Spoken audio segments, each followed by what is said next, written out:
শাকিব খান শুধুই আমার।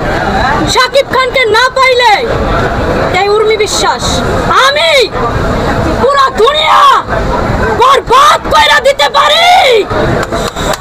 এই জিল্লু মাল দে, এই জিল্লু হেলিকপ্টার খবর দে। এই উর্মি বিশ্বাস আজকে 16 বছর ধরে তাকে নিঃস্বার্থভাবে ভালোবাসে।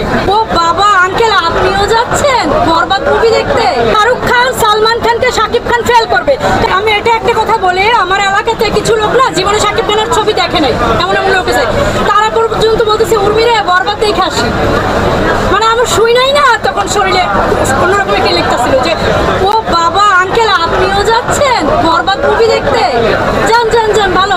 মানে আমি খুব আনন্দে ছিলাম বাসায় বসেও, কারণ আমার হিরোর মুভি আজকে বহু আগে আমি সবাইকে ডাকতাম যেত না, আর এখন সারা দুনিয়া দেখতেছে।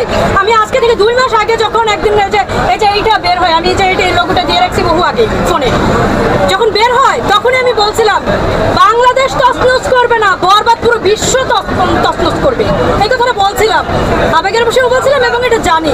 শাকিব খানের মুভিতে না আমার হিসেবে কোনো নায়িকা তো দরকারই নাই।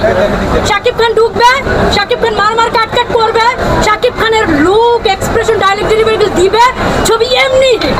তার মধ্যে মেহেদী হাসান হৃদয় স্যার যা মুভি বানাইছে তাকে স্যালুট জানাচ্ছি। আমার কলেজের হিরো শাকিব খানকে স্যালুট জানাইছি যে এরকম মুভি বারবার আমাদের উপহার দাও, ঠিক আছে? এরকম তোমাকে সবাই এখন এত ভালোবাসতেছে, এটা দেখেও না শাকিবিয়ান হিসেবে অনেকটা গর্ববোধ করি, অনেকটা ভালো লাগে। এখানে একটা কথা বলে, আজকে থেকে আরো 2 বছর আগে আমি বলছিলাম শাহরুখ খান সালমান খানকে ফেল করবে। 2 বছর আগে কথাটা বলছিলাম যে শাহরুখ খান সালমান খানকে শাকিব খান ফেল করবে, কারণ তুফান মুভিতে যে অভিনয়টা শাকিব খান করছে সেটা আমার এখনো মনে হয় শাহরুখ খান করতে পারবে না। আর বরবাদে যেটা করছে পৃথিবীর কোনো হিরো করতে পারবে না, এই পুরো পৃথিবীর কোনো হিরো করতে পারবে না। এই মুভি 700 কোটি টাকা কামাবে, কেউ কেউ বলতেছে 200 500, আমি বলতেছি 700 কোটি। একদিন মিলাই নিয়ে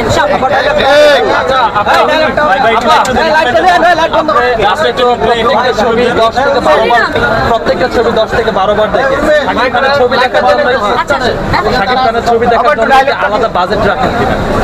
শাকিব খানের ছবি দেখার জন্য যেহেতু আপনি 20 বার 25 বার করে ছবি, এখনো পর্যন্ত কত টাকা? সেই বাজেট যদি বলেন, আমি বেশিরভাগ আমার নবীনগর সেনা অডিটোরিয়ামে দেখি, খুলেই বলি 150 টাকা টিকিট, এবার 400 নিছে, এবার 400 টাকা নিছে, ঠিক আছে?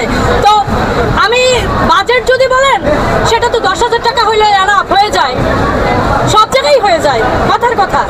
তারপর আমার ফ্রেন্ড সার্কেল আমার দেখায়, আমি তাদের দেখাই, এভাবে হয়ে যায়। আর না হলেও শাকিব খানের জন্য তো কি বলেন, আপনি কি বলবো? যেমন আমি একটা কথা বলি, অনেকে ভিউ ব্যবসার জন্য শাকিব খানকে ব্যবহার করে, অনেকে টাকার জন্য শাকিব খানকে ব্যবহার করে, তার ব্যক্তিগত জীবনে কিছু মানুষ তাকে নানানভাবে ব্যবহার করে। এই উর্মি বিশ্বাস আজকে 16 বছর ধরে তাকে নিঃস্বার্থভাবে ভালোবাসে। এই জিল্লু মাল দে, এই জিল্লু হেলিকপ্টার খবর দে। আর নিতু দিয়ে যে একটা ডায়লগ, সেটা আমি নিতু দিয়ে বলবো না, কারণ ওখানে নিতু নামটা আমি ভাবি না, ঠিক আছে? শাকিব খানকে আমি সবসময় ভাবি শাকিব খান উর্মি বিশ্বাস, আমি এটা মনে মনে ভাবি, এই জন্য আমি নিতু নামটা বলবো না, আমি অন্যটা বলতে পারি। শাকিব খান শুধুই আমার। শাকিব খানকে না পাইলে এই উর্মি বিশ্বাস আমি পুরো দুনিয়া বরবাদ কইরা দিতে পারি।